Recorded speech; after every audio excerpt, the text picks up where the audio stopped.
प्रभाग क्रमांक 4 खराडी वाघोली महापालिकेत समाविष्ट झाल्यानंतर वेगवान विकासाची स्वप्न दाखवली गेली, पण आज नागरिक मात्र तीव्र नाराजी व्यक्त करताना दिसतायत।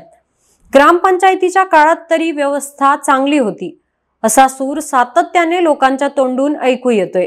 कारण पावसाळ्यातील पूरस्थिती, अर्धवट नाले, ड्रेनेजचा अभाव, सांडपाण्याने भरलेले रस्ते, अनधिकृत बांधकामे, खंडित वीज, तुटलेले पदपथ आणि सततची वाहतूक कोंडी या समस्यांनी रहिवाशांचं दैनंदिन जीवन अतिशय कठीण केले।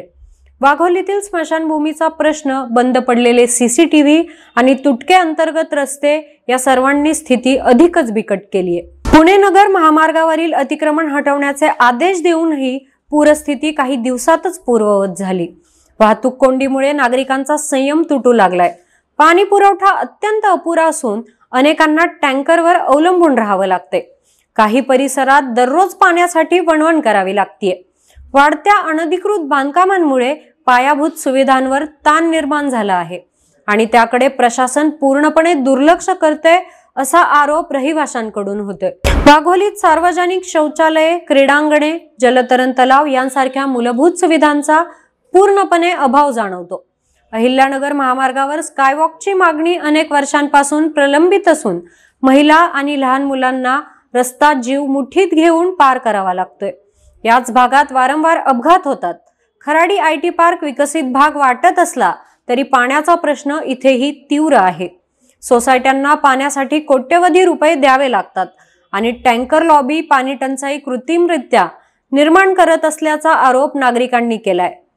कचरा गोळा करण्यासाठी खासगी संस्थांकडून घेतले जाणारे अवास्तव शुल्क आणि मोठ्या उद्यानांचा अभाव हेही मोठे प्रश्न आहेत। नागरिकांचा एकच सवाल, खराडी वाघोलीतील समस्या सुटणार तरी कधी? कचऱ्याचे ढीग, सांडपाण्याचा त्रास, डासांचा प्रादुर्भाव आणि दुरवस्थेत असलेले रस्ते यामुळे आरोग्य धोके वाढले आहेत। केसनंद रस्त्यावर अपघातांची संख्या वाढल्याचे रहिवासी सांगतात। नागरिकांच्या तक्रारीनंतरही स्थानिक नेते आणि महापालिका प्रशासनाकडून योग्य प्रतिसाद न मिळाल्याने त्रास वाढलाय।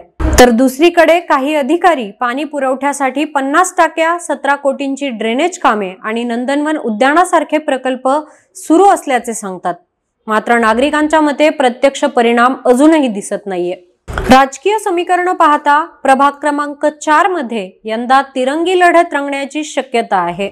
शिरूरचे आमदार ज्ञानेश्वर कटके आणि वडगाव शेरीचे आमदार बापूसाहेब पठारे या दोघांची प्रतिष्ठा या निवडणुकीत थेट पणाला लागणार आहे।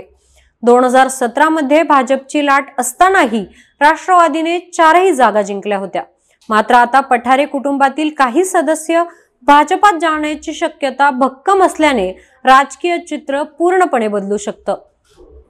भाजप, राष्ट्रवादी शरद पवार गट, राष्ट्रवादी अजित पवार गट, शिवसेना असे अनेक इच्छुक रिंगणात आहेत। विशेषतः तुतारी गटातील अनेक उमेदवार कमळाकडे म्हणजेच भाजपात येण्याच्या तयारीत असल्याची चर्चा जोरदार आहे।